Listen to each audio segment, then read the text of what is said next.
Guys, welcome to the I Love CVille Show. Thank you for joining us on the I Love CVille Network. My name is Jerry Miller. It's a pleasure to connect with you guys through this platform. We are live in Charlottesville, live in Central Virginia, live in the Commonwealth, the country, and the world on the I Love CVille Network with Eric Kelley. Heady, positive vibes. Follow this gentleman around anywhere he goes. We were talking off air. He is going to go to Miami to photograph a wedding. This guy has built a killer brand in photography. He's an entrepreneur, the founder of Great Coffee. He's a guy that absolutely loves Charlottesville, and I don't want to speak for himself, a man of God and a man of family and a man of a proud father of three. So we're going to welcome him to the program in T-minus 45 seconds. Before we do, let's thank some of the folks that are a part of this program. We are an advertising agency at VMV Brands and I Love CVille. On the first floor and second floor of our building, the Macklin building on Market Street, we represent, as of this morning, 113 brands, 113 businesses. Two of our favorites, Interstate Pest and Service Companies and Scott Wagner Chiropractic and Sports Medicine. We love these guys. We rep all aspects of their brand. Anything that you see interfacing with the marketplace, it originates here in our building. Interstate started in 1969 with the first generation, Mr. Robert Wells. And in 1969, he used his personal truck and sweat equity and some vision to build a company. Today, it has 4 generations of family behind it and a Commonwealth-wide working footprint. Dr. Wagner of Scott Wagner Chiropractic and Sports Medicine, this dude changing people's lives through chiropractic care, sports medicine, and physical therapy. Now, Judah Wickower is the director of our show. I love Judah Wickower. We have a love-hate relationship. I love him. Sometimes I think he hates me. That comes with 8 years of working alongside each other in small and confined spaces. Judah, seriously mean that, man. Let's go to the studio camera and let's welcome, dude, fresh haircut. Thanks, yeah. Fresh beard trim. Looking sharp. Eric Kelley Photography, homie. How you doing? Thanks, I'm good. I love getting my hair cut. Me too. Can I start with that? Yeah. So I love getting my hair cut, and this one came from my boy Dowell at His Image. Okay. Up in on Berkmar. Yeah. And William Jones' spot. yes, William Jones. He's come on the show. Oh, he's amazing. Yeah. So I know all those guys there, and Dowell cuts Kihei Clark's hair. He was there just a couple days before me. Anyway, good guy. So my haircut. The best haircut I ever got was in Madrid, Spain. Whoa. About a year and a half ago, I was sitting at a little restaurant where Ernest Hemingway used to have his meals. Stop it. And I drew a little drawing, and then I went outside and I saw a barber shop, and I said, you know what? I'm going to go get my haircut there. And so that was the kind of the coolest place I've ever gotten my haircut. The craziest was on the streets of Uganda. What? I got a buzz cut from this guy with really terrible clippers and a single light bulb above the little stall that he had. So are you one of those guys, now you have a beard now, but are you one of those guys that likes like the full royal treatment with the haircut, where you're getting the straight razor shave, you're getting the hot towel, you're getting lathered up, you're getting the fade, the taper? I got a fade. The other day he asked me if I wanted a bald fade. I was trying to understand what a bald fade was. What is a bald fade? Bald fade, bald, B-A-L-D, and it was like I was bald on the side. Okay. So that's how I usually That's what roll. I got the other day. It was a little tighter than I like, but I don't say that I go for all of the bells and whistles, partly because I'm on a budget sometimes, and I don't need to be spending $50 a week on haircuts. Right. You're getting a haircut once a week? No, I'm not. But Okay. I go to the Wayside Barber Shop on Fontaine, kind of in between my good cuts. And then, Bishop? Yeah. You go see Bishop? I see him occasionally. How's Bishop doing these days? Same as he was 20 years ago, I think. That's so true about Bishop. I look forward to this, again, because we have a lot in common. Just introduce the world to who is Eric Kelley. I am Eric Kelley. I am a dad of 3 kids, husband. I almost said I'm a wife. Today, I'm a husband of my great wife, Laura. I have 2 dogs. We live in Charlottesville. I was talking to my daughter last night after the basketball game. I've been going to the UVA basketball games. I was an athlete at UVA. I got here in 2002. And my daughter was asking how old I am, and I realized that I've now been in Charlottesville half my life. So this year represents 18 years in Charlottesville, 18 years before, and she asked if I was a UVA fan, how much of my life I was a UVA fan, and I said, well, half my life. And she's like, well, were you not a UVA fan before you turned 18? Like, what were you when you were 8 and 9 and 10? And I didn't even know about Virginia. Like, I knew it was a state. That's all I knew. And since I came here in 2002, I have loved it. I started photographing weddings in 2004 for a UVA football player, and that began my career. And I kept shooting weddings, worked for a local husband and wife team that have since moved away, and have been here working and playing and loving life in Charlottesville for half my life. Get out of town. It's crazy. Even more I do get out of town a lot. I know you do. Even more in common. I came to Charlottesville in 2000 as a first year at UVA. You're a little bit older than me? A little bit older. A little bit. You're certainly aging better than I am. I was old for my class, so we might be pretty close. Might be. And I knew right away that Charlottesville was going to be home. Diehard sports fan. Sounds like we both have that. I didn't know you were an athlete. I was an athlete. I dove on the swimming and diving team. Okay. I have 4 beautiful ACC championship rings that Okay. I don't wear because they're too big. You have bling? We have 4 bling. ring? I was a part of the team while we won 8 straight ACC titles in swimming and diving, and was a part of a fantastic team. Actually, Dave Fafara, who owns Shenandoah Joe, was my coach while I was at UVA. He sat in that chair. He sat here. Hey, Dave. Yeah. Yeah. Dave is the man. He is. He was my coach. The only person I've ever met that makes my energy seem not as intense Yes. as Dave. And I love Dave. Yes. He would always ask me after a dive, he'd say, what color's the ceiling? Or like, what color do I think? And I'm like, he says black and white. It's like, it's black and white. It's right or wrong. And I'm like, it's purple. That was I would just always would push back on him. And a lot of people didn't understand how to get along with Dave. But being from the Chicago area where I was in my middle school and high school days. You get him. Though I was a Wrigley Field Cubs fan, he's a White Sox fan. Like, we choose to, spar. Yeah. We had the Bears in common, but I don't really follow much Sunday football anymore. So he's a pretty great guy. Someone get Dave Pafar of Shenandoah Joe's in the stream here. Tag him. And if you want to relay any comments to Eric, you can. For instance, Joel Calloway, who I believe is watching in New Haven, Connecticut. He's a video guy. He says, guy. what up, Yo, Eric man. Kelley? Give it a like, give it a share on the stream, just like our friends Todd McNerney has done. Joel has done that. Michael Guthrie, who you know well watching the show. John Kelly, David Eady, Sandra Short. We have folks in Richmond and Charlotte and Philadelphia, along with Charlottesville watching right now. All right, you, Bo Stockton, Michael's Bistro, que pasa, hombre? I'm going to throw this to you. New dad. Yes. I mean, I'm talking like 3 weeks. What day is today? Is this the 21st? Is the 21st. Is that 3 weeks. 3 I have weeks. a 3-week-old daughter today. Okay, so this is your 3rd rodeo. Yes. Okay, give me some advice. First rodeo for me. Yes. 22 months old yesterday, our kid. Best, hardest thing ever. Time to have another one. Oh, shit. You joking. It is the best. My wife says that. I'm like, come on now. We were definitely in the hospital and the other week at Martha Jefferson, and I was like, I think I'm going to go call up Dr. Fortenberry. And my wife was like, wait, we're done? And yes, I think we're done. I don't know. It's on forever now. You're saying the snip? Uh-huh. I would get snipped tomorrow. I have friends with PTSD from that. From the snip? Yes. It's reversible now. Yeah, but do you know how much they talk about how much it costs to reverse it? I don't know how much. So if you are, apparently, you can quote me, no, whatever. I might be wrong on this, but they push back really hard if you're not a dad and you're in your 20s, Okay. if you want to get the snip. Like, they make you watch videos and they make you go home and think about it for a while. And it might be a law that you can't get it if you're not married or if you don't have kids. Interesting.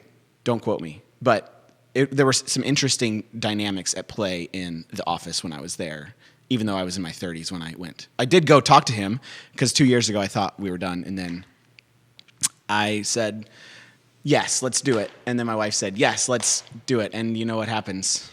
Oh, happy wife, happy life. That's right. I mean, the wife calls the shots. And I love it. Yeah. So we have a new daughter. She's 3 weeks old. She was born on New Year's Eve. She's going to get fireworks every year on her birthday. And her name is Elizabeth. We're going to call her Bet. Bette, which is kind of fun. And after that, I realized that all 3 of my kids have 5-letter names. I didn't know. I didn't think about that. That's but great. Apparently. So she'll go by Elizabeth probably one day, but we're going to call her Bet. And so that's it. Throw this. Your wife Laura, talented, Amazing. amazing. She's written a couple songs since she had the baby. She's come on the show twice. Oh, yeah? I love Forgot the her second one.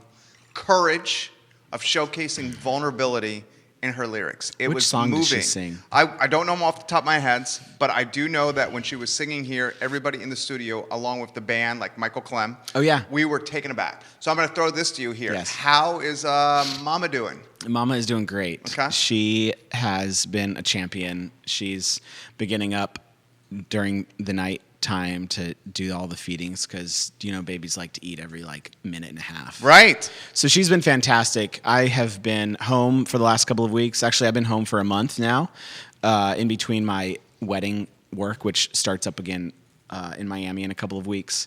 But she's been doing amazing. I want to get up in the middle of the night, but I can't really do anything right now because she's nursing. And Right. Isn't it such a helpless feeling? yeah.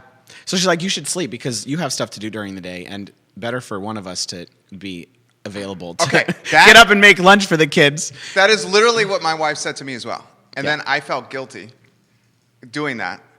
She The stays guilt home. has subsided a little bit. Well, because it's the third rodeo? I don't know. So when Della was born, my middle, she had meningitis and pneumonia, and so Ooh. she was in the NICU at UVA for a couple of weeks. And this birth has been completely different. 100% different, 180-degree different, whatever. It's been completely different. And so I didn't really have those first 2 weeks at home with Della. And so I kind of only feel like this is my second time doing it like this. Anyway, so she's been fantastic. She's sleeping for 3 or 4 hours at a time already at this point. I think her second night on Earth, she was on Earth. Out of the womb, she did like a 4-hour period. Get which out. is crazy. It's Yeah, amazing. sounds like a super baby. So you're saying it gets easier. We're knocking on wood. We're knocking on Yeah. IKEA. IKEA. This is fake wood. Fake wood. Fake wood. Small business ownership. Every dollar counts, That's Eric right. Kelley. You know this. Count 'em. All right, let me throw this to you. Maurice Jackson. What up, Maurice Jackson? Charlottesville High School's finest. Never seen a jump shot he didn't love. Maurice Jackson, I love you, homie.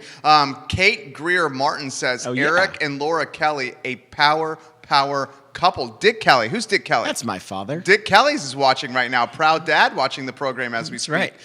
Welcome Chicago to the program. We're the Chicago area watching now. All right, throw this to you. The evolution of Eric Kelley in Charlottesville. From a UVA student, diving, Yep. to going, and I did the same, going from the bubble, UVA, to outside the bubble, to being a small business owner, father, husband, etc. Give us the flip book. Ooh. So I generally in my life have seen something that I want and try to figure out how to get it.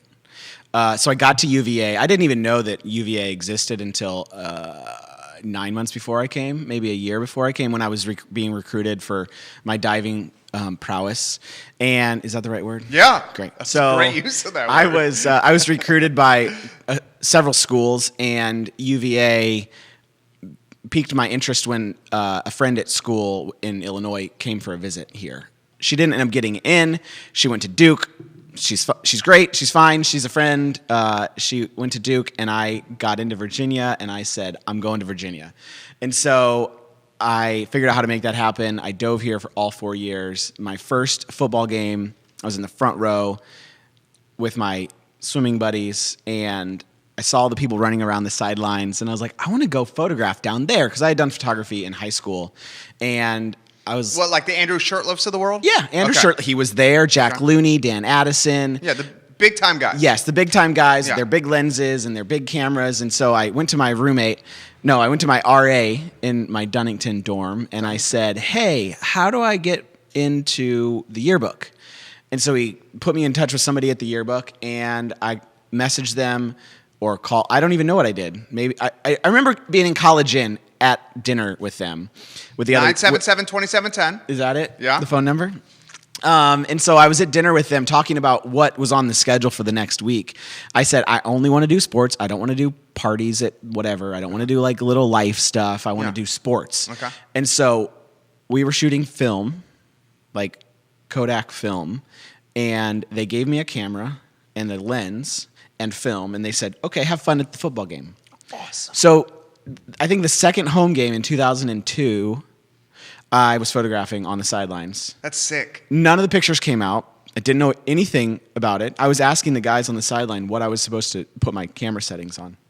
And so they told me. They just set my camera up. I remember very distinctly Jack Looney, who's a local photographer, set up my camera for me to be the right settings. And so you're like 18. Yeah. Okay. Yeah, 18, 19, I was 19 at that point. I was old for my class. And so I started shooting sports and had my first photo published in the Cav Daily. Yes. Right around February. I think a shuttle had crashed somewhere in there over Texas. But that was a lacrosse game. Okay. A Saturday lacrosse game, and that was my first photo that was published in the Cav Daily. And you were hooked. I was hooked. And I went to ACC for basketball. I shot swimming and diving. I shot all the sports at UVA. So I got to know a lot of the athletes, not only because I was an athlete, but I got to behind the scenes. I got to meet them behind the scenes. Yeah. So I knew tons of athletes while I was here, and that began my cultivation of community, which I kind of have come to understand I'm really big into, cultivating community. Sure. Human connection. Human connection. Yeah.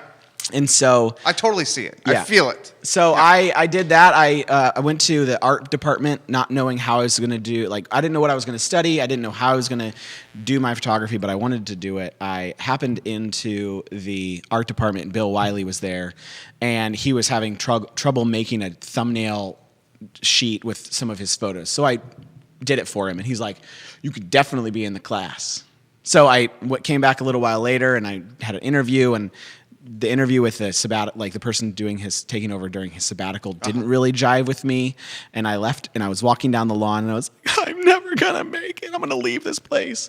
And then I got a call the next week that I got in the photography department. Get out. And so I stayed, and I dove all 4 years, and I did photos, and I did photography, and had no idea what I was going to do with it. And then Jen Ferriello, another local photographer, does weddings. She came to my class at UVA, and after the class, I asked her, which asking is really important to me. I asked her if she needed anything, if I could help her, if I could, do anything with her, photographically, business, whatever. And she said, I don't need any help, but this other couple does. And so I started working for this other couple, editing photos, doing album work for them, and started shooting weddings. That's amazing. Your beautiful better half, Laura Kelley, says, hey, babe. Hey. Heart emoji. What's up, Laura? Hey, babe. Dude, is there no better rush? And another similarity with us is my first gig actually started at UVA, was stringing. I was a stringer, a writer for the Daily Progress in the sports section. Yep. Journalist. Danny Neckel was here. I might have been pre. I was working for Jerry Ratcliffe. Yep. Chris Wright was there, now running the Sabre. Yep. Jay Jenkins. So I'm writing there. My first story I ever did was Covenant School girls volleyball, where an Ashley Johnson was like a talented outside hitter. Okay. And I woke up the next morning. I got paid $30 for this story. They're like, give me 18 inches. That's when they measured an inch count as opposed to words. Okay. Wow. So this is like your film. For us, it was inches. Yeah. Give me 18 inches. You have 20 minutes to write this story. I was like, what? But figured it out. There was no better rush than the next morning picking up the newspaper and seeing the byline. Yep. Like, if it didn't pay so poorly, I would still be doing that because I love telling, like you, through photography. I'm going to throw it to you. I loved showcasing people's stories and a side of them that the world didn't know through words, which is probably very similar to you with photos. Yeah, I think too, you with words get to explain things a little bit more. I've got to figure out how to capture it. Yours is harder. I think it's harder. Yeah. Not in that. You're not marginalizing. I do think it's harder though. So I kind of, people always talk about like, oh, I'm a storytelling photographer. I'm like, oh, I'm taking photos. Like, they're going to tell what is some storytelling kind of, photography? I don't really know. So there's photojournalistic photography, there's fine art photography, and I don't put huge emphasis on my ability to like articulate things photographically in a storyline. But I hope that my photos tell a story, and because I'm documenting things that are happening, and so I don't know if that makes any sense. That makes perfect sense. I remember going to one of the ACC basketball tournaments, and I got a pass for the whole week, even though UVA lost, I think, in the first round. But I got a pass for the whole week, and I sat on the sidelines, and I took photos of the whole thing. I put this huge Photoshop spread together of all the different players from all the different schools, and they ran it in the paper. And it was it felt like one of my finest hours to that point of my photography. It was really, really cool. How about the challenges of, and we're going to get back to, there's so much to cover and unpack there, the challenges of being a photojournalist for like a media outlet. Like everyone, I remember when I was doing, at one time, before I launched this business, 2008, doing syndicated radio for ESPN, the Jerry Miller Show on 5 affiliates, 2 TV shows, sports for NBC 29, a sports website, and was doing Stresses me out. Interviews on a bunch. It's freaking hard. Everyone's like, you have the best job. Probably with the photographers as well. You have the best job. Dude, we're working when you're having fun and drinking bourbon and cheering for your favorite team. We're not cheering. When the game is over, our work is just starting. Oh my gosh. And our Saturdays and Sundays and our Friday nights are like our work week. I used to name my hard drives. And so I remember being in my bedroom where my computer was, editing photos from a football game that day, and I was having issues with my hard drive, and I called it, like, this one was Fat Bat, this one was Poopy. Like, I called my hard drives names that I was feeling at that moment, and we pay taxes, we pay all kinds of stuff that other people don't think about in small businesses, and it is a lot of work. We wear multiple hats all the time and have to figure out how to balance all of it. Would you call yourself an entrepreneur? I do now. Okay. I kind of disdained that word for a little while. Why so? I was like, don't put that on me. People would call me an entrepreneur when I started Para Coffee, now Grit. And I was like, I don't even know what that means. Like, I didn't go to business school. I didn't do these. I'm not an entrepreneur. I'm an entrepreneur. And I think that I have come into that and understanding what that means. What it doesn't mean anymore for me is that I have to go start a bunch of new things when I have an idea. Okay. I can have an idea, and I can just have an idea now. Does that make sense? Yeah. So I don't feel the need to act on all of my thoughts and desires, or maybe it's a fleeting desire to start this thing or to take over this thing. Dude, I'm the same. It's like the jack of all trades, master of none, our biggest strength and our biggest weakness. And as I've gotten older and have had more people depend on me and choosing the right decision or right path to feed my kid and to, pay the mortgage, I'm less inclined for risk taking. Yeah. But like pre-wife and family, I was getting after everything that was going through my brain. I was trying to do everything that was going through my brain too. And people will affirm your ideas when they're a good idea. So I was walking down Ellwood Avenue at one point because I had my office on Ellwood Avenue. Okay, for photography? For photography, above Southern Teachers Agency, right across from Take It Away. Yeah. Great spot. A great spot. And so I was walking down to the end of the street, gravel parking lot down there, and I saw Blue Wheel Bike Shop. Yeah. Which is now in the Ix building. Yeah. But at one point it was where the coffee shop is at the end of Ellwood Avenue. While I was at school, it was Blue Wheel Bike Shop. I think I bought some bike accessories there. Okay. And I saw this building. It was kind of in a state of disrepair. And I said, that would make a perfect coffee shop. Even though there's Starbucks right here. Sure. That would make a great coffee shop. And so I went to my office and I wrote a pitch, basically. And I sent it to 10 people. And everyone was like, absolutely, you should totally do that. That's a great idea. Totally do that, do that, do that, do that. And so I started endeavoring down this road to do that. That to say, people will affirm your ideas and they'll say, yeah, you should do that. And it's our responsibility to table them or pass them off to somebody else and not feel bad about giving the idea to somebody. Yeah. A lot of times entrepreneurs too want to be idea rats, and idea rats aren't worth anything. Like, there's not a You're value. saying hoarding ideas? No, like an idea rat. You can come up with an idea. I could come up with a new business right now. Yeah. Like we could talk here for 10 minutes and we got a new business ready to go. Constantly. Right? Yeah. And so the hope for me is that maybe we have a fun little inspirational powwow. Yeah, like a riff. And then we just like, oh, that was a cool movie. Now let's go on to the next thing. Not the next thing that we're going to design or build, but the next thing meaning like I got to go back to my work and do the next thing in my work. Yeah. And so idea rats are easy to generate. Uh-huh. There's how many billions of rats in the world? Yeah. So being an idea rat doesn't really bring much value to you because you haven't put any time and energy into building this idea that you have. Sure. And so I have ideas and I'm like, oh, that'd be fun. I might mention it to somebody. And if it happens, it happens. If it doesn't, that's fine. I used to think that I needed to do that. Yeah. And I don't think that way anymore. Well, oh gosh, I love this conversation. I love this. The idea, while only a small piece of it, not everybody has the ability to come up with the idea. Some of them may be more process or execute or like a 2 or a 3. But not everyone can come up with the idea. Why do you think we have this ability? Do you ever think about that? Well, I think I'm an artist. Okay. I think I'm an artist. I've realized that, and so you have the left brain and the right brain.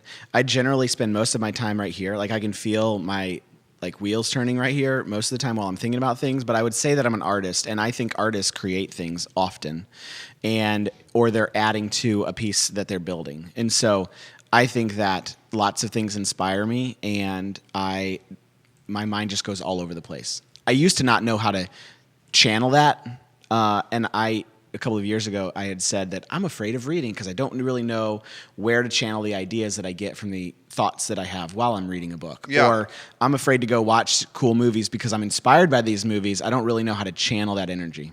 ADD or no? I never got tested. Would you think? I thought I was. Yeah. I think I had. I definitely am. I think I had a little anxiety. Okay. So I think that it was me not really knowing where to put my energy, and so I would do multiple things. Uh-huh. And when in high school, I learned that I was. Now looking back on it, I learned that I was fairly strategic. Okay. And so I was on the soccer field, loved soccer, Me loved too. playing soccer, and I said to myself, there are a lot of guys playing soccer. I bet I have the best chance, the best odds of getting to college diving. I had done gymnastics, I played golf, I played soccer. Really? So I said, How old were you when you were doing this? 13, 14. Get out of town.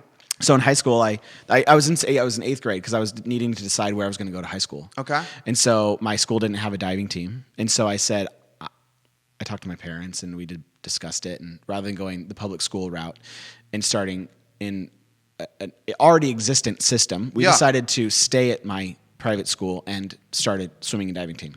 So I started the swimming and diving team at my school. Stop. Was the first person at my school to go to state competition in any sport. Wow. Was the first one to go to a university to play a Division I sport.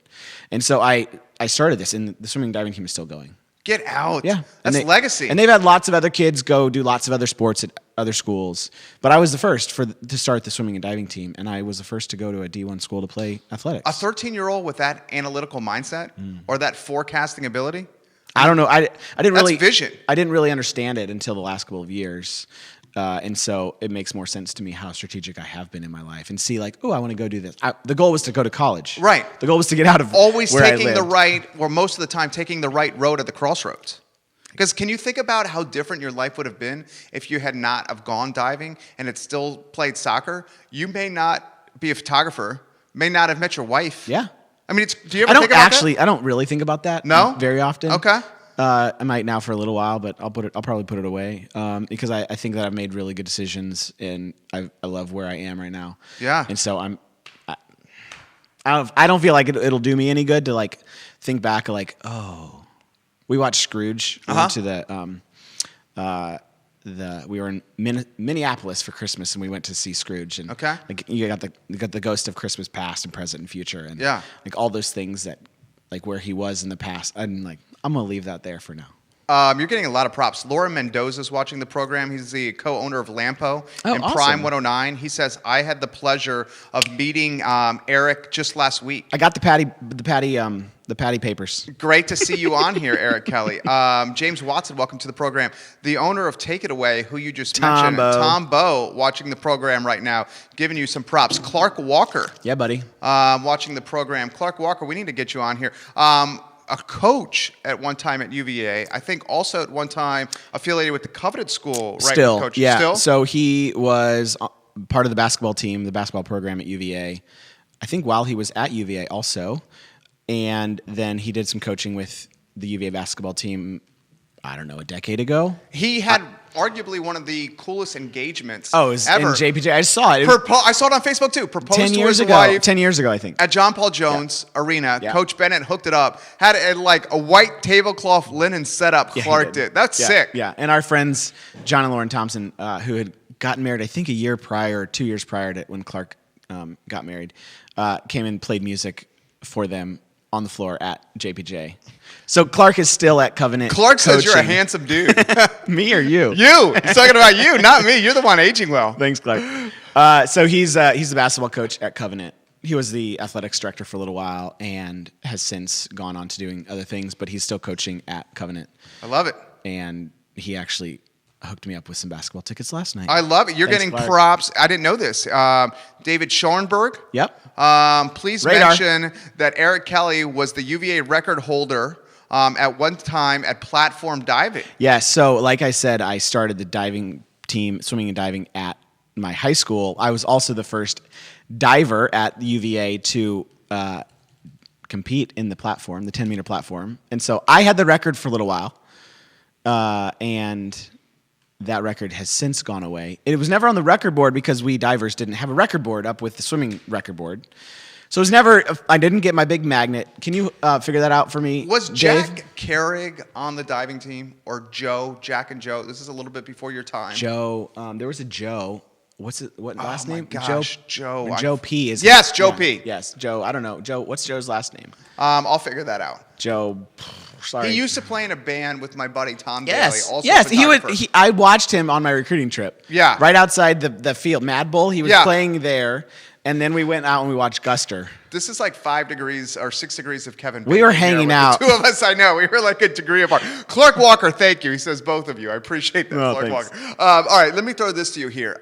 When do you start realizing, Eric Kelley, that photography is like, do you have an aha moment where like, this is going to pay the bills, this is going to build future, mortgage, feed 3 kids? You didn't have 3 kids then when you had the aha moment, but really it was like sustainable. So, just go with me for a second. Okay. Because I'm going to mention a date that everybody will remember. But I was taking photographs at my high school on September 11th. We were in Chicago, so we were super far away from You're a New York. senior in high school? I'm a senior in high school. Okay. I had just turned 18. I was scared out of my mind I was going to be called up on the whatever that thing is you have to do when you're 18. And because I had just sent it off the day before, because you have like 30 days after your birthday. So I had just sent off my papers for whatever that thing is. I don't even know what it is. When you're 18, as a man, you have to fill this thing out for the military. Like, What is, Judah, do you know what that is? the reserve? Not the reserves. The like, I don't know. Anyway, so I was at my school taking photographs of some people just kind of gathered around, and I snapped a photograph from the balcony, looking down on these students, and I said, "This is what I'm supposed to be doing." Gosh. So that was my aha moment. Like, I knew that I was supposed to be doing this, and I said, I'm doing what I'm supposed to be doing, and I didn't know at that point what it was going to look like, but I knew. Dick says, don't forget the phone book cover. Yes. Dick Kelley, your father. Yes. Proud dad watching Yes, right now. thanks, Where's he Dad. watching? Where is he watching? Maybe my house. Okay. He just built a house, and they're waiting to close on it. And building in Charlottesville is a little bit complicated. Yeah, it's brutal, right? We don't need to talk about No, it. we don't need to. I've heard from I don't know so many much people, positive dude, that we it's can talk brutal. about, and we're keeping it positive. Yeah, yeah. So he was waiting on the CO for a little while. Anyway, he's been staying at my house because he sold his house, and they're moving into their new house. So he's probably at my house right now. This question to you. So and you have a lot of experience with 2 of the 3 categories. I mentioned that the most competitive categories in business all the time on this show, in this network, restaurants and the subset most competitive, coffee, you have experience with. There's Yes. coffee shops freaking everywhere. Yes. Okay. Second most competitive category in Charlottesville from a business standpoint, probably real estate agents. One of them that has to be in the top 10 or the top 20 has got to be photographers. Do you know how many photographers are listed as Charlottesville being home base? How many? Like, it's at least 350 on some of the big wedding websites. Get out. 350. So 350. When I started, it was like 60. And it's only going to get more popular because technology is becoming more affordable. And because of these, photographers are turning into sexy rock stars, if you may. Sure. So I'm going to throw this question to you. Photography, did you ever have a moment where you're like, maybe this isn't the path, this is way too hard, I'm grinding? Or was it always like, passion is your profession, so you never work a day in your life? Oh, I work lots of days in my life. Yeah, you feel like you work? Yeah, I feel like I work. I feel like I am my best when I'm actually photographing. Uh-huh. All the little things, the day-to-day things, kind of have gotten me bogged down. And Well, like the admin stuff? the admin stuff, the keeping up with all of the clients that I have. I might have 60 active clients at any given time. They're booking me a year in advance. I'm shooting them during the year, and then I'm booking the next year. So right now I've got 2019, 20, and 21 is starting to come in. And so I have had a lot of people to manage. So the question was, what?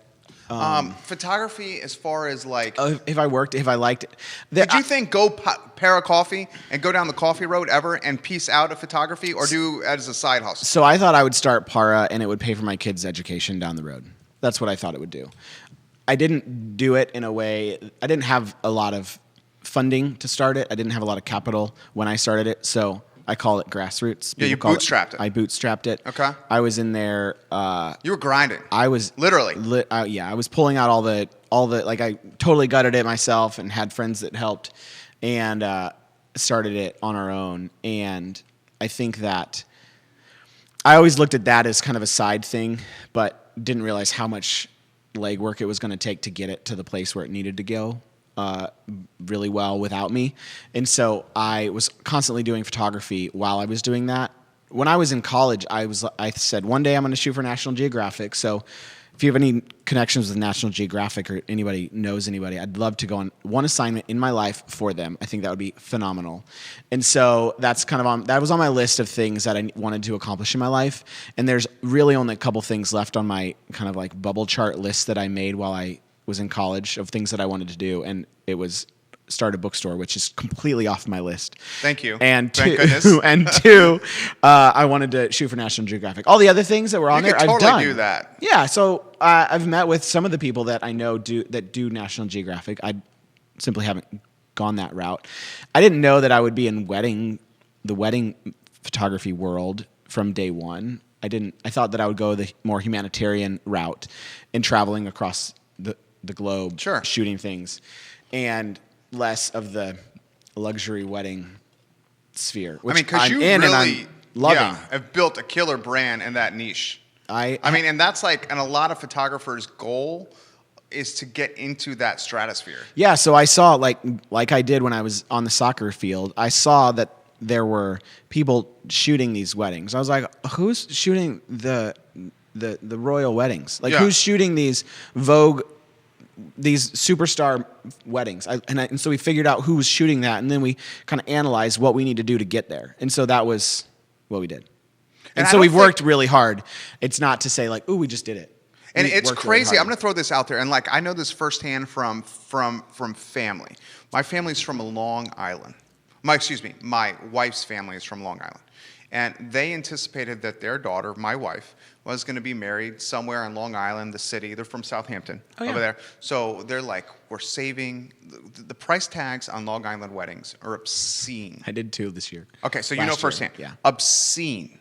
So when their daughter fell in love with a guy in Charlottesville and quit her job in finance at Blackstone to move down to Charlottesville, 3 weeks after meeting him on an airplane, they were once they got over the, oh shit. Right. Okay, they're like, all right, this guy's not bad. I like this here. And okay, we can getting have married in Charlottesville, we can have 3 times the wedding for half the cost. Right. From Long. And it's still, still checked in, say like 50. Okay, still astronomical. Yeah. Do weddings now in this area, especially your niche, they're north of that easy. Yeah. And growing and growing. I saw a statistic that it's like the wedding capital of the second largest wedding epicenter on the East Coast behind Charleston. Yeah. Is that right? So in terms of destinations, so you're going to have a lot of people that get married in the big cities. Uh-huh. They're not considered destination weddings. So I think Charlottesville is Napa, Charleston, Charlottesville, plus or minus. Like Napa, Charleston, Charlottesville for destination weddings. Get out. Yeah.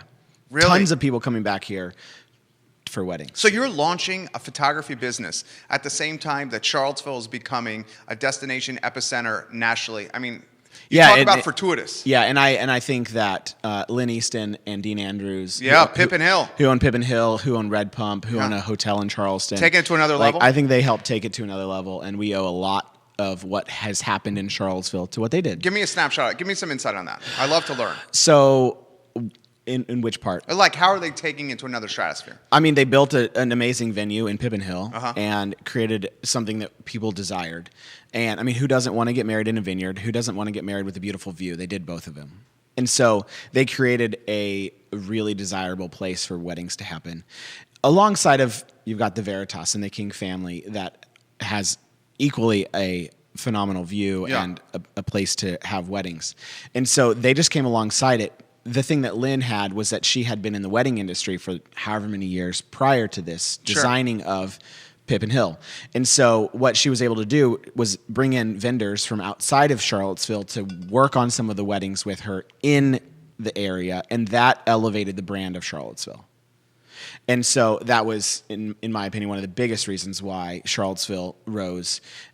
Not just her, but there were a lot of things at play in that time. Digital cameras also started coming out in the late 90s, early 2000s, and photojournalism started hitting the wedding scene. And so you had multiple things, multiple factors that were all combining together to create this wave that that Charlottesville has been a part of. And so we kind of got a little bit of a kickstart in other places.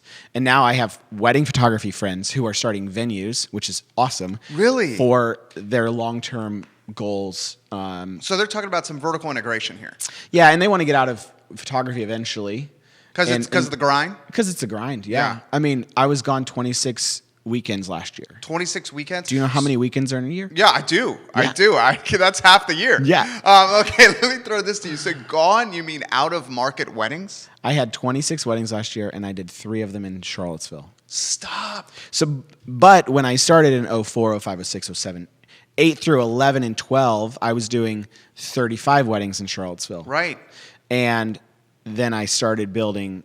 I'm basically the opposite. So I had, let's say in 2009, I had 3 weddings outside of Charlottesville and 26 weddings in Charlottesville, or 30 weddings in Charlottesville. Right. And now I'm doing the opposite. Is that because, and you don't have to answer this if you don't want to, that's because you're chasing the cheddar a little bit? You're doing the same work. Yeah. You might as well do the same work for more bang for your buck. I mean, you can do 100 weddings for $1,000, or you can do 10 weddings for $10,000. That's amazing. Did I do that math you right? did do that right. You're very good. You're quick at math. So throw this to you. What's the advice you give to the photographer? You might not want to give this advice. What's the advice you want to give to the photographer that wants to get into that stratosphere? Well, I think, one, I'm totally fine helping people. Yeah. I've been watching a little Gary Vee. Yeah, I love Gary Vee. Love Gary Vee. I just try to embody Gary Vee a little bit. Yeah. And he would give more than you take. He would say, give more than you could take. Yeah. So I'm all about helping people. And I want to give people advice and give thoughts. So what would I say? I mean, one, where do you want to go? And then how are you going to get there? And so I think that everybody is going to have their own, they're going to have their different plan for how they're going to get there. And some of it might work and some of it might not work. And so earlier you mentioned everybody's got phones and everybody, Does that worry you? No, not at all. Because the skill level my skill is going to increase every day I walk out the door. Just because you have a phone, you have a piece of technology, doesn't mean that you're going to have more knowledge than I have. Love that. But the phones are pretty amazing these days. And yeah, I've taken some pretty amazing photos, in my opinion, on my phone that I'm like, why do I have a camera? Right. But it takes knowing your equipment and knowing how to use it to do it right. Yeah. Now, I don't remember who said this a while ago. They're like, how many millions of photographs came before the digital camera? And how many millions of photographs were better than some of the photographs we have from digital cameras? It's not about the camera that you have. It's about the thing that you're photographing and the eye that you have to photograph these things. So you don't have to get caught up with all the brand new equipment, all the fancy stuff, because how much was shot on film back in the day on really what we would call crappy cameras today and still make beautiful images. So it's not necessarily about the equipment. It's a reflection of the talent behind the camera. Yeah. A lot of comments coming in. Bob Connie giving you some props right now. What up, Eric? Hey. Ed Brantley giving you some love. Tom Bowe, the owner of Take It Away, says thank you for the shout out. Congratulations on the new baby. Thanks. Eric, you have succeeded because of the service that you provide. Thanks. Andre Xavier, CEO and co-founder of CVille Hop on Tours, watching right now. Marvin Mills watching the program as we speak. I count 8 different venues watching the show. Cool. Ray Cadell of Big Ray and the Cool Cats. Oh, I yeah. tell all my prospective wedding clients that first-class photography comes first, because when it's over with, that product is all that is left of your memory. Please relay that to Eric. Yeah, I think that we have a pretty big responsibility as photographers in the world, because what happens after the event, it's gone, but we have the photographs that live on. Yeah. That kind of rhymed. That was Laura, perfect. Laura, that rhymed. Laura, that rhyme right there. He's a poet and he doesn't know it.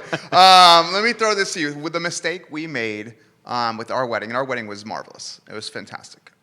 Literally fantastic. The only mistake, and my wife who's watching would agree with this, is we had a phenomenal photographer, Robert Ratifair. Yeah, he's phenomenal. good friend. Yeah. The only mistake that we made was we did not capture video.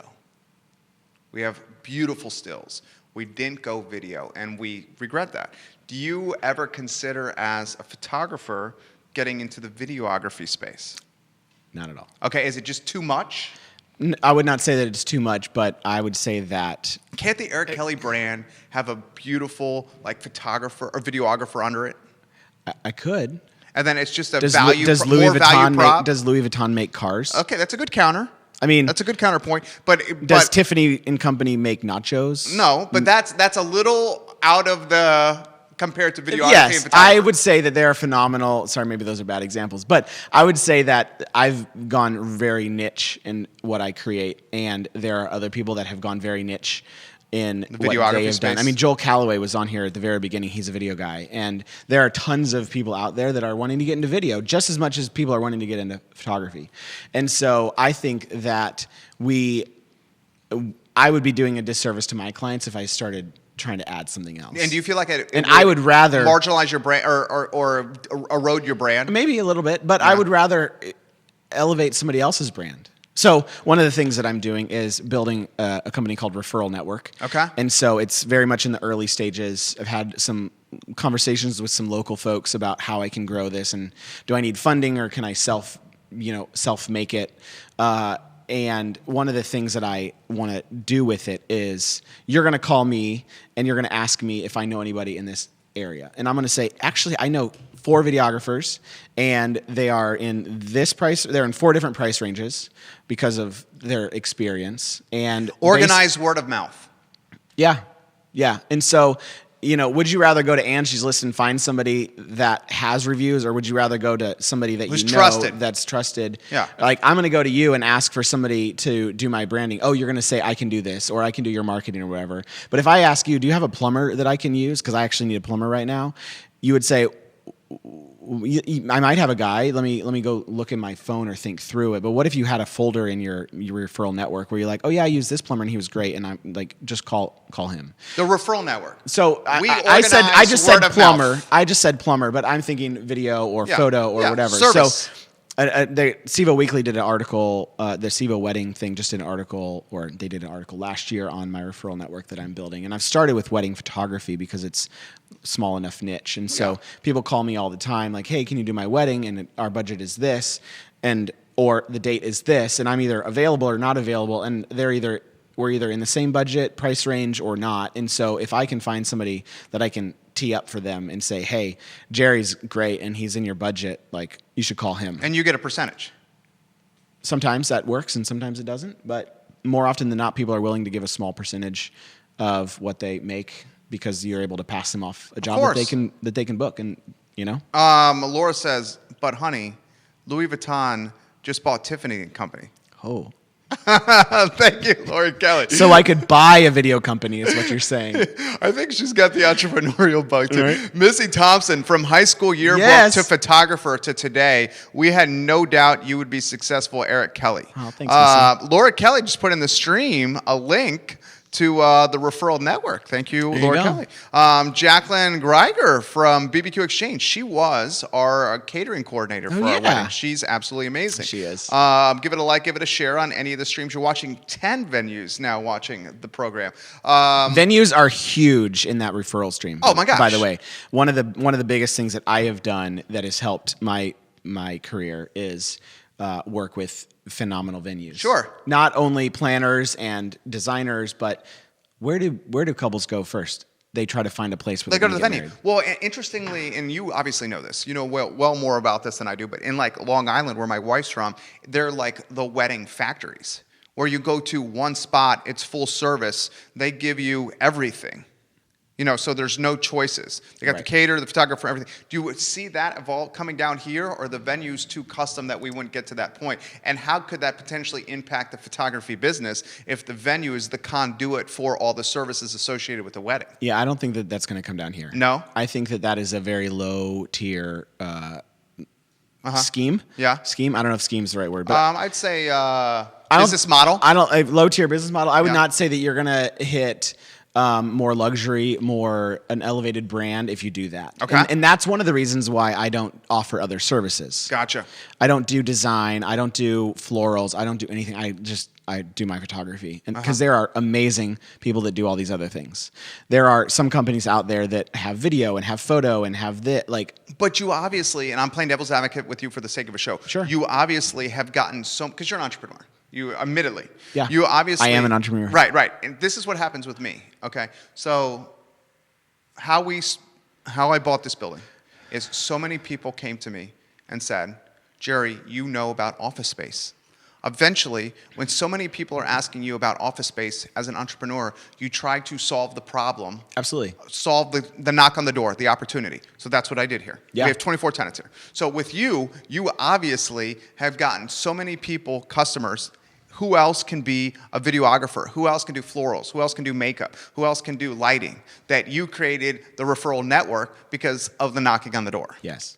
And I realized with my coffee shop days that this is one of the things that I'm working on in my business life and personal, but I did not manage my employees very well. Not that they were my employees under me, whatever. I did not manage the day-to-day needs very well with the people that I had and also with what I should be doing. Why so? Because you wanted everybody to be like you? No, I didn't know how to do it. And I think that I realized that I didn't know how to manage people very well because I had managers coming in and going out. I had employees, and you have a lot of turnover in small businesses like Right, in that. F&B. But I just did not have a good way to build my team so that everybody was on the same page all the time. I was scared to tell people what I thought or what I needed. But I also thought that I had my priorities misaligned. Like I was outside one day building a patio. I didn't have any there was no reason I needed to be outside trying to build a patio. I needed to hire somebody, but I didn't have money to hire somebody. Yeah. And it would have cost me more to hire somebody out there than to run the coffee. I just didn't know how to do it. And so one of the things that I've been doing is trying to figure out how to manage people better and how to manage the team better. And so I haven't wanted to expand because sometimes you need to shrink before you can expand. And so Brian Raffinelli is one of the top wedding planners in the world, event planners in the world. He did Chelsea Clinton's wedding. He's done tons of things he actually did all the decor in the White House for the Obamas. Phenomenal guy, friend of ours. Met him in the wedding world, and he and I, this is kind of fun, sat down on the main canal in Venice a couple of years ago, and I got a little bit of advice from him. I was just like, this was kind of my burnout. Like, what was I doing in 2017? I wanted to renovate houses. I didn't want to do as many weddings. I needed a break. Like, what am I doing? And I sat down with him later that fall in 2017. I was like, I feel like I just needed to shrink back in and get really focused and figure out how to just run a simple, non-complex business. And on the way home from that conversation where he said, sometimes you just need to shrink so that eventually you can grow. Expand, yeah. I was on the plane. Somehow I got an upgrade and I was in first class. I slept for an hour, and then for 7 hours I went through my inbox on my computer. I went from 600 emails to 26 emails in that time frame, and I booked about 8 jobs for the following year, for 2018. And so that was kind of my kickstart, getting back into this and realizing, okay, I'm not great at managing these people, but I can come back and I can start doing weddings again, and I'm focused more. I don't have the coffee shop that I'm working on. I have just my photography. And so for the last 2 years, 18 and 19, was me really focusing on getting my work done and doing a really good job for my clients. Barb Simmons Kelly. That's my mother. She's watching. Hey, Mom. She's giving you some props right now. How difficult was it for you to exit Para Coffee? Extremely. difficult. Because it was your labor of love. Yeah. You birthed this. I mean, I started thinking about it in the fall of 2007. Okay. I returned. You started thinking about the idea? Yeah. Fall of 2007. I was working on stuff in Nicaragua and came back from a Nicaragua trip in March of 2008, and I signed a lease the next day. Because you got inspired in Nicaragua. Why? Just happened to be coming back from Nicaragua, but I was like thinking about how to do this. I wrote business plans over the winter. I had an architect help me with plans, and I signed a lease in March of 2008. Okay. And then What kind of lease is that on the corner? how much was Like it? specs, yeah. Term, cost. I think I was $12 a foot. Okay, $12. Just so people understand the Maybe skin of the 11. game you have. Yeah. So the total, I think my security deposit was $2,000. Okay. I actually just found my original lease. Okay. A couple days ago, but Your monthly nut's $2K. It was $1,800 or $2K. Okay. Right in that range. And part of it was that I was doing all these renovations, and I figured out how to split the costs of renovations with the landlord, with the owner of the building. The build out. But I gutted it, and then he helped me with some of it. I got in with Better Living. I got in with Blue Ridge Building Supply. I got in with all these people. I had a GC. I don't know if he wants me to mention his name or not, but I had a GC help me with the original work, and I basically managed it. He came in a little bit here and there, and I want to say we spent about $30,000 to build it out, and most of it was put on credit cards to finance it. Respect that, dude. So it took a while to get out of that. And so all the money that was coming in for the first little while was going straight to pay that off. Debt service. And trying to figure out how to build this company. And so I had a great help and a lot of grace from local vendors that I was trying to work with.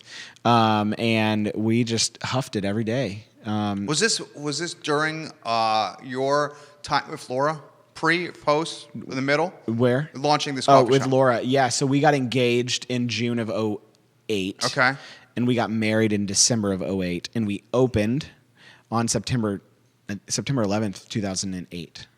Gosh, so a middle of the morning on a Thursday, on a Wednesday or a Thursday, in the middle of the day, the health department finally came in. And the day before, I was like, we have coffee, we're ready to serve, but they hadn't come yet for the inspection. They're like, you can give your coffee away, but you can't sell it. So I had a full shop when the health department came in and printed off the permit. And I turned on the cash register and I started charging at like 11:30 in the morning. What was day-to-day like for you? Up at 6 and to bed at 11 a lot, and gone on the weekends. So Brad Ewell is one of the current owners of Grit with Brandon Wooten, and Brad's wedding was the next day. It was a Friday wedding at King Family, and so I opened the coffee shop on Thursday and did his wedding the next day. So I was often gone on the weekends to shoot my weddings.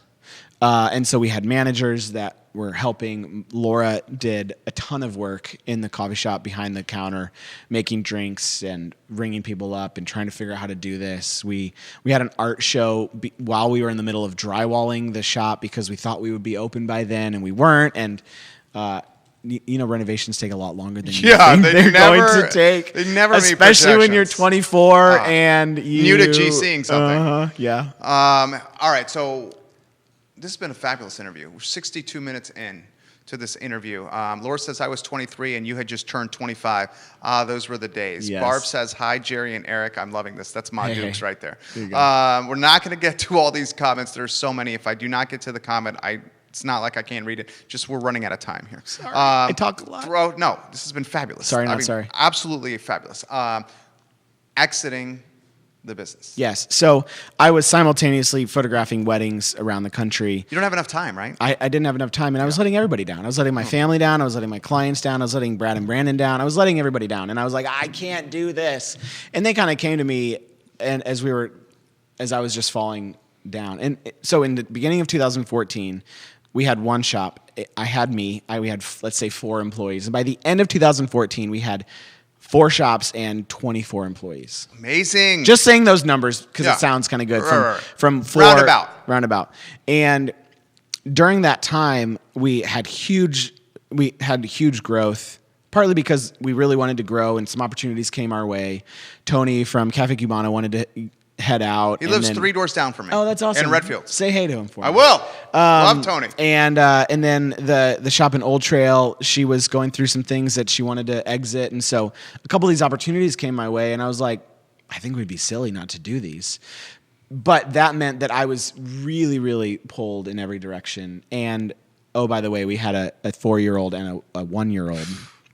And I was looking at things and looking at the trajectory of my photography business and being gone more. And I really wanted to serve everybody well. And I felt like at that time, we mutually felt like pulling out of the coffee business was probably going to be the best thing for me as a person, as my family, and as the coffee shop would go, the best thing for that. And so I had taken on Brad and Brandon as partners, and we decided at the end of 2015 for me to leave. And I left quietly and did my photography business. And in 2016, I was gone about 60% of the year because of how much photography work I had. Also had a wife with 2 kids. Right. And my parents had just moved to town that year. So it was a really hard year for us to figure out how to do everything. But it was the right call for me to back out of the business and to be able to focus on my photography clients, where most of my income or all of my income was coming from was photography at that point. Sure. And so it takes so much courage to do that, especially as an entrepreneur, to like cut and say, this is what I'm going to do. Yeah. Shortly thereafter, I watched the Steve Jobs commencement talk where he talked about leaving and then coming back. And I was like, maybe one day I'll come back. Really where I'm at now is like, I'm trying to come back to Charlottesville. So I'm trying to do my photography stuff. I'm not trying to leave that. I'm trying to just, how do I be present in this place? Because you can only be you can only be so close of friends with people that you see every once in a while. Yeah. Both in Charlottesville and on the go. I'm struggling with this right now. Yes. Who do you tell? I mean, So I have my wife and we can talk, and I have acquaintances out on the road, but I'm like, I need some people. So I'm like, I want to get back in this Charlottesville thing. So trying to figure out how to be more present, how to be more available here in town, because I live in a place. We've always wanted to stay in Charlottesville. We chose not to go to a big city. I think some of my work has come because I have not been in a big city. True, definitely. I would get more work if I were in a big city, but I would also be a smaller fish in this big pond. And I feel like I'm positioned really well being here. It's a quick flight for me to get anywhere in the country. I'm pretty close to DC or New York to get across the other way. And so I feel really good about where we have gotten to in the last couple of years. So I just finished up 4 years away from coffee. And I now feel like I can figure out how to kind of reintegrate myself with Charlottesville. Nice. I felt really, really ingrained in Charlottesville while I was working here. And I've since, just felt a little bit off away from Charlottesville because I have been gone from Charlottesville. And so, I had a little bit slower fall, and now I have a little bit slower spring. And so I'm looking forward to being here in town a little bit more. But I also have a great photography brand that is taking me around the world. Was just put on a list for the 4th year in a row by Harper's Bazaar as one of the top wedding photographers in the world. Get out. Good for you. 45 people are on the list with me, and my title I'm under the title World Travelers. So I always wanted to travel the world, and I'm getting to do it at weddings with great people, and I've gotten to make so many awesome connections with people around the world, with clients that I've had. It's been really fun. That is awesome. So this has been great. What do you think? Last question. What are we thinking is going to happen with Eric Kelley and the Kellys over, say, the next 3 years? So I would love to see Referral Network grow. Mm-hmm. I would love to see my photography grow in a way that I can do fewer weddings, space them out a little bit more. Steve Covey I listened to this thing about the rock analogy where Steve Covey talked about how you have a jar, which is your time because you have limited amounts of time. And if you fill it you have sand and you have pebbles and you have rocks. And if you put the sand in first and then you put the pebbles in and then you try to put the big rocks in, it doesn't fit. But if you put the big rocks in, and then you put the pebbles in, and then you put the sand in, it all fits with extra room. And so what I'm trying to do is build my photography business as the big rocks. And those I'm going to fill in and space out. And then I'm going to put some smaller wedding work in. And then I'm going to put some sand in. And I'm going to hopefully try to make my life have a little bit more margin in it than I've had. And so I hope that I'm here in town more. In 3 years, we'll have a 3-year-old, a 13-year-old, and a 10-year-old. So I want to be around more for those years. And so I hope that some of these other ideas that I have had, and especially referral network, can kind of come to fruition. Not that I want to leave and like add complexity to my schedule, but really to be focused enough on weddings that I can do this work really well and take care of all my clients. And maybe I have 30 clients that I'm taking care of instead of 60 clients at a time. Sure. And so I brought on a full-time employee a few months ago, and he's been phenomenal in helping me kind of like get all those little things answered every day and kind of pushing me forward. And I am more involved in the shooting of the weddings and the booking of the weddings and trying to manage those relationships. You're doing the stuff you like. I'm doing the stuff that I like. Yeah. But, you got to do all the stuff at the beginning Sure, to figure out, one, what you love, and two, what you need to do. I started reading a few years ago. I said that I was scared of reading, and then that freed me up to start reading again. And so, one, I just read a book by Austin Kleon called Show Your Work, which is really great. And then the next book that I am starting is called Getting There, a book of mentors. And one of the things that she said in the very beginning of the book is, when you find what you love, you find out. When you find out what the things that you love, you find out who you are. Or when you come back to the things that you love, you find out who you are. You can't quote me on it exactly because I can't remember it exactly. But the point of that being, I feel like right now I'm coming back to kind of figuring out what I love. Sure. And that in turn is helping me figure out who I am and inspiring what I want to do. Eric Kelley.